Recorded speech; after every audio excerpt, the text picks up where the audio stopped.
Hello, everyone. Welcome to Ruminate This with Agrarian Solutions. Join us as we explore ruminant nutrition and the impact of mycotoxins.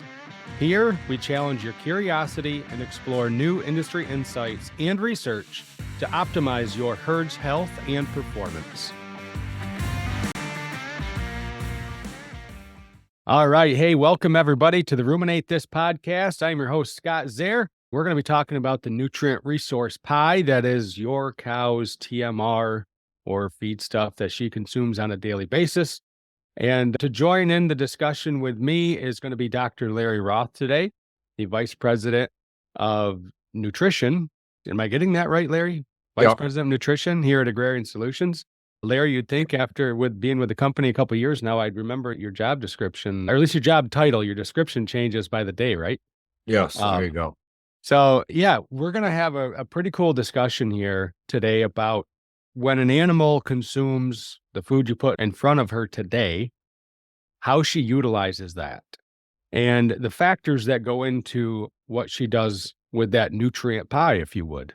So, Dr. Roth, first question I have for you on this topic is maybe just give a quick overview of what do we put in that TMR nutrient-wise to support that cow?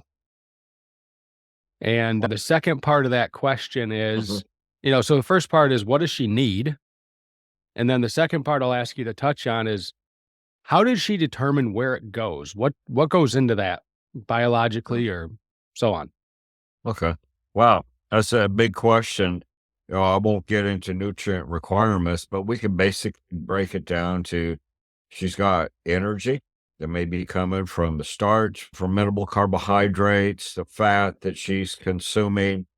She's consuming protein, amino acids, nitrogen that's going to get turned into microbial protein, the ideal amino acid balance, and then the minerals, the vitamins, and other factors that she's consuming.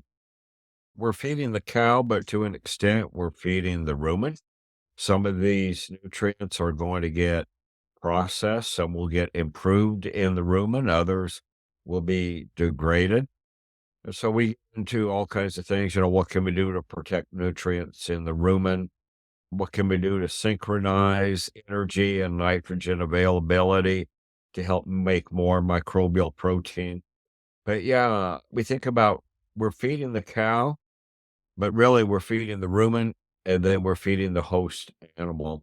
Then the second part of your question was, what was your second part, Scott? Yeah, no, I'll stick to one at a time here from now on.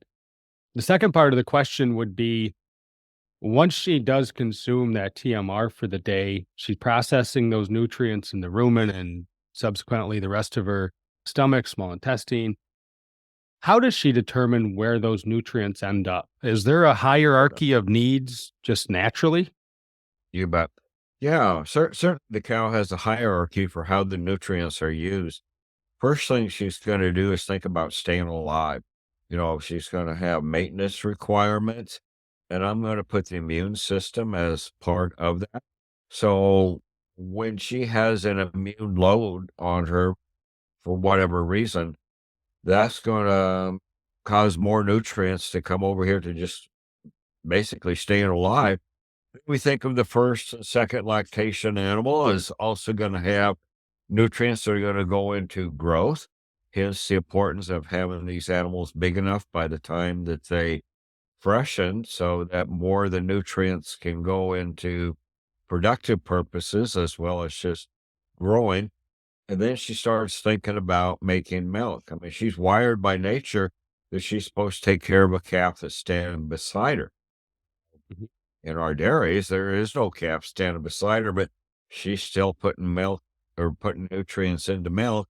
And then the very last thing standing in line is making a calf for next year. So reproduction is the very last thing that she thinks about.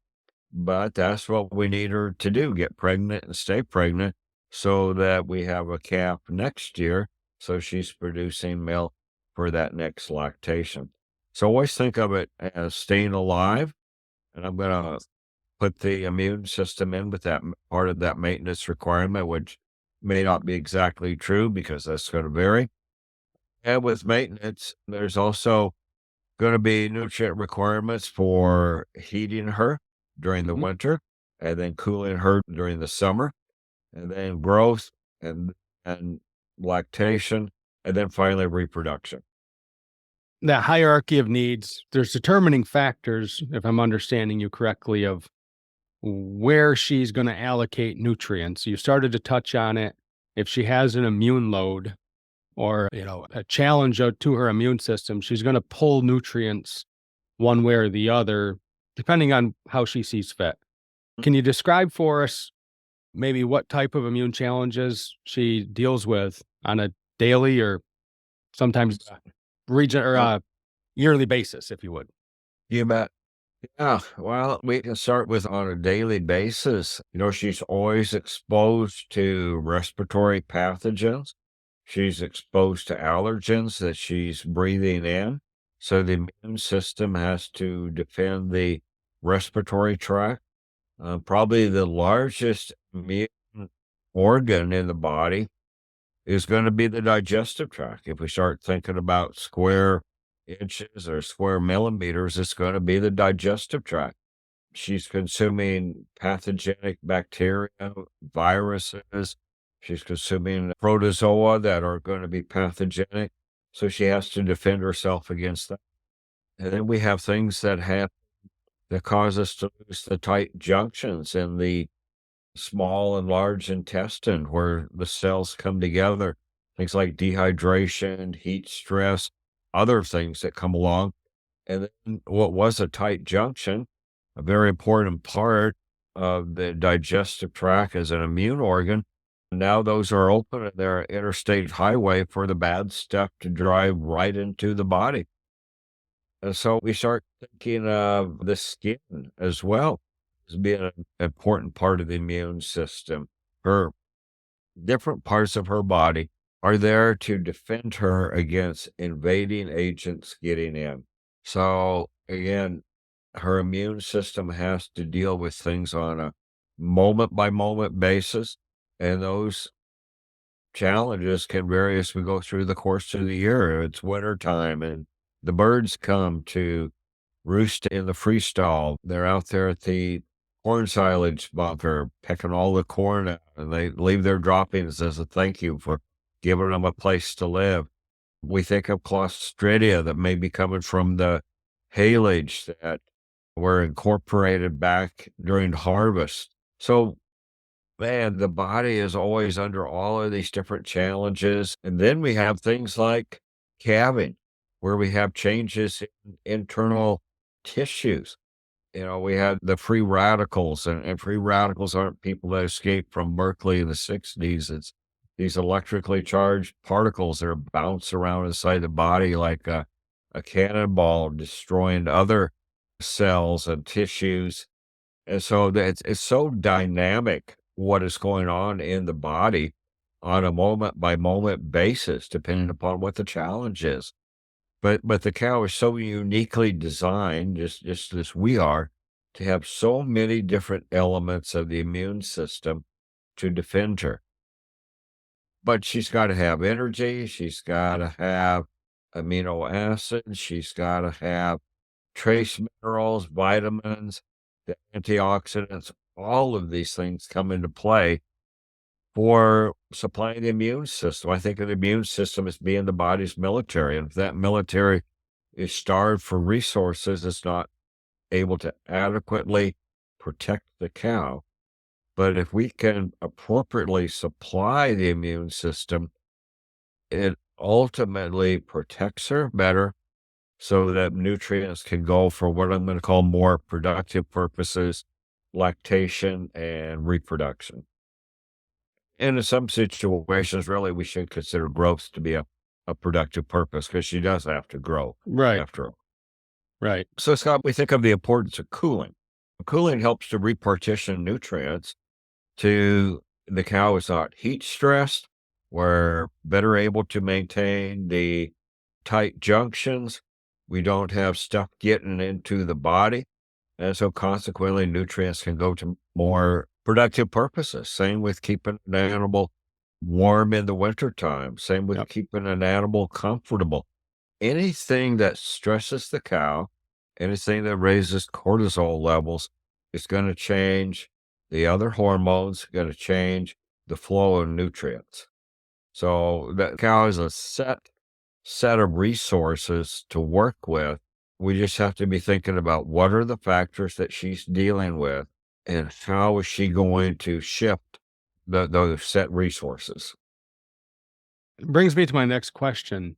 When I'm on a farm with, say, whether it be a nutritionist, a veterinary, or just one on one with a herd manager, herd owner, we talk about things that cause inflammation. And a lot of times I have my big five that I talk about a lot. And I talk about, mastitis and lameness and overcrowding, heat stress, mycotoxins. You've mentioned a little bit of some of those things, but those five things together, what kind of drain does that put on that immune system? And what are some of the things that we could expect to happen production wise and reproduction wise when we have factors like that? Then I'm going to say outside of certain parts of our country where heat stress is just, it's going to be there a lot. A lot of those things we can really do a really good job controlling, like lameness, mastitis, mycotoxins, which we'll get into. So, your thoughts on that? Well, yeah, we talk about inflammation. Inflammation is a normal part of the body's response to different challenges. The cow has a calf and uterus has to shrink tremendously. Well, there's changes in tissue, there's elements of the immune system we can think of helping to get rid of those cells. All of that comes into play. We think of inflammation due to heat stress. So what it has on the developing calf inside the cow. And I guess I should have talked about that a little bit more when we talk about nutrient repartitioning. And I guess in my mind, I was lumping the developing calf inside the cow into the reproduction phase. But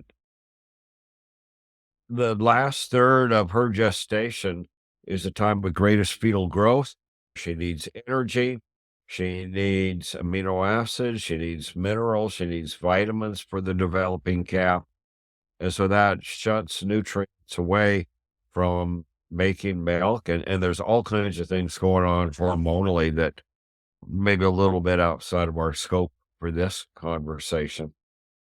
And, I keep talking about energy, and in some ways I'm thinking about glucose, Scott. And we think of glucose as needed to make lactose. Lactose has a relatively set window as being part of milk. We can simply say no glucose, no lactose, no milk.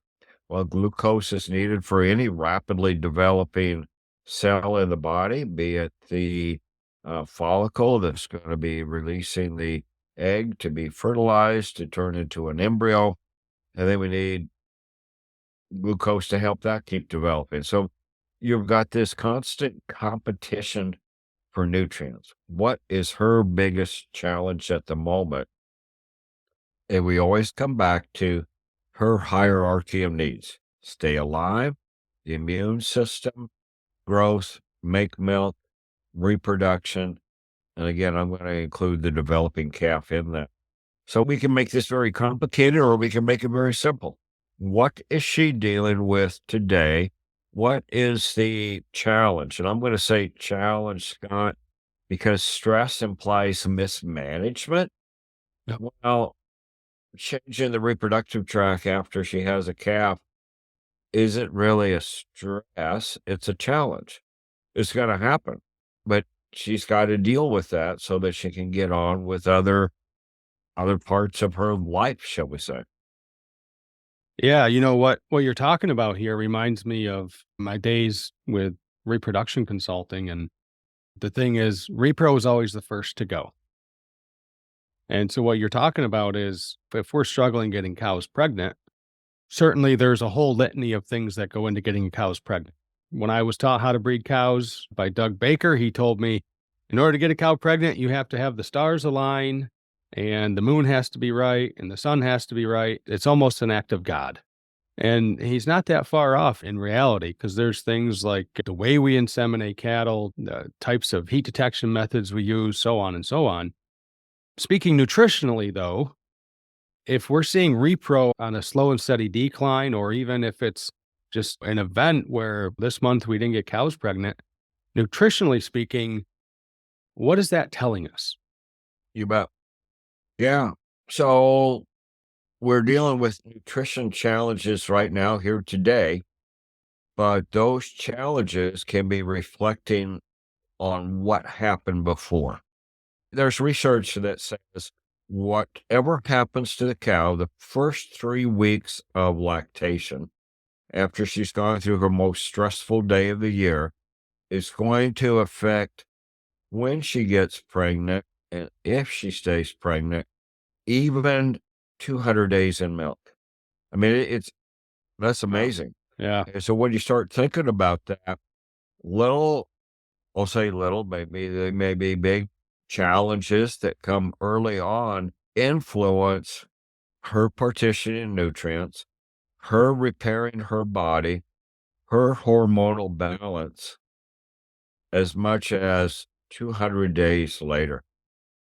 So it points out the need to prepare the cow adequately for calving. And you've heard me say this before, that's her most stressful day of the year. And then how does she respond to that? So it makes it so important, I think, that we're walking cows, we're watching cows, we're using cow activity systems that start to tell us when her activity, be it eating and ruminating or moving around, little changes that we start to see there, the quicker we can get in there and head off metabolically what the challenge is, it ultimately helps to get new nutrients partitioned to more productive purposes. I just think this is mind-boggling, some of this research suggesting that it's that first 3 weeks after suppression that is going to have such a very long-term impact on whether she gets pregnant or not. You know, Dr. Mike It Hutchins. always comes back to the beginning, right? Yep. I always say, if we're struggling on first service conception rate, let's go back to the dry period. Look at that. Pre-fresh period. Look at that. First 3 weeks after calving. Yep. Back up and what happened before. Yep. Because what we're dealing with today is determined by what came before. Yep. Yep. You were getting ready to mention something, Dr. Mike Hutchins, maybe? So Mike Hutchins famously talks about how you have only one chance to set that lactation curve. And if you have challenges in that first 21 days, maybe we say first 7 days, whatever, you've altered the lactation curve for that lactation. She's never going to peak as high as she could have. She's never going to be as persistent as what she could have been. And so to me, a lot of this comes to her ability to respond to challenges and how that affects nutrient repartitioning. Larry, there's a question I wanted to ask you about these different challenges like mastitis, lameness, overcrowding, heat stress, mycotoxins, things that we can manage kind of on a farm level. How does a cow handle them? Does she kind of handle them equally? How does that work? Wow, that's a really good question. Are all challenges responded to in an equal manner? And I think we've got to say no. It depends on the severity of the challenge. It depends, I think, how central it is to her staying alive, first of all, because again, that's her first hierarchy. And she may, I hate to say, slough some of these challenges, but she may get rid of some of her needs so that she can stay alive. For example, with the loss of an embryo, why did she do that? Well, she didn't have the nutrients to keep it alive. So that was maybe not a challenge, but that was a need. And she says, I got to stay alive. So I'm going to have to get rid of this developing embryo so that I can stay alive. I got to make milk.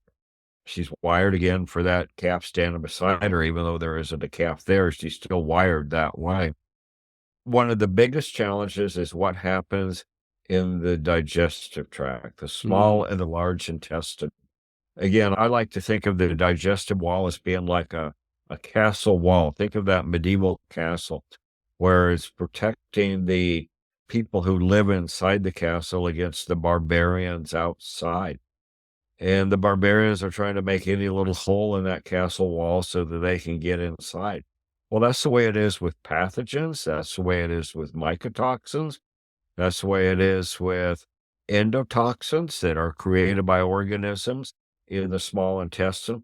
They're all trying to some degree, make a hole in that castle wall, the digestive tract lining, so that they can get into the body. And once they get into the body, then there's a major immune challenge that is enacted to defend the body. Ultimately, the liver is the body's biochemical factory. It has responsibilities for detoxification. It has responsibility for making glucose and, shall we say, reprocessing other nutrients. But if this liver is having to deal with, for example, mycotoxins, doing a lot major detoxification, nope, it's not going to be as efficient. If we have the fresh cow, if she was a little bit over conditioned, we have fatty acids being released in certain body tissues, and those fatty acids are flowing to the liver for reprocessing, if we can think of it that way, into making glucose. Well, now that liver starting to do so much, and it's going to be inefficient at all of these different things. So, not all challenges are created equal. And it may be in a little bit of a function of what stage of production is she at. mm, good point. And so consequently, the importance of cooling that we've seen, University of Florida research and others, inflammation due to heat stress during that last third of gestation. It affects the calf inside of the cow at that moment. It can affect even the granddaughter of the The cow that was developing experiencing gonads. heat stress at that moment. So Yeah. it just gets kind of mind-boggling how the cow responds to different stressors. I think there's places where we can say stressors like heat stress can be considered a stressor. Challenges, normal things that take place, for example, changes in ruminal pH. We get endotoxins produced. We get challenges that come from that. So really, Scott, it gets to be a mind-boggling series of challenges and stressors the cow's dealing with. And it all impacts what is she doing with the nutrients that the cow consumed? What is she doing with the nutrients that the producer paid for? Paid for 'em. And now the cow is saying, okay, I got to use the nutrients for this thing and that thing that may be different than what the producer intended those nutrients to go into. Yeah. I think we just covered three more topics for podcast ideas in the future with a lot of our conversation here today. One other thing, because this is, Larry, I'm going to say this is what we do at Agrarian. So that mycotoxin challenge, we talked about it in episode 2, part 2, where we saw an improvement in reproduction, pregnancy, conception rates. Mhm. So if I'm understanding what you're describing here today correctly, right? Why did she lose that embryo? She didn't have enough nutrients to support that pregnancy. Her body said, hey, I got to stay alive. So we have to move on from that. Would it be fair to sum up our improved pregnancy success in the research trial really as simply as we freed up nutrients to support that pregnancy by taking an immune load off that cow? I think so. I think it would be. And I'm going to take it a step further. I think that we enabled more nutrients to be available for reproductive success because we did a better job of defending the castle wall. We helped the intestinal lining cells be able to reject mycotoxins. That's part of our theory of how we work. So consequently, nutrients need to go into repairing the intestinal cells. Nutrients didn't need to go into the immune response. But I think also, Scott, if we had a healthier intestinal lining, the animal's going to be more efficient at absorbing some nutrients as well. So absorb a Yeah. greater quantity of nutrients, and the nutrients that are absorbed are going to be partitioned to more productive purposes.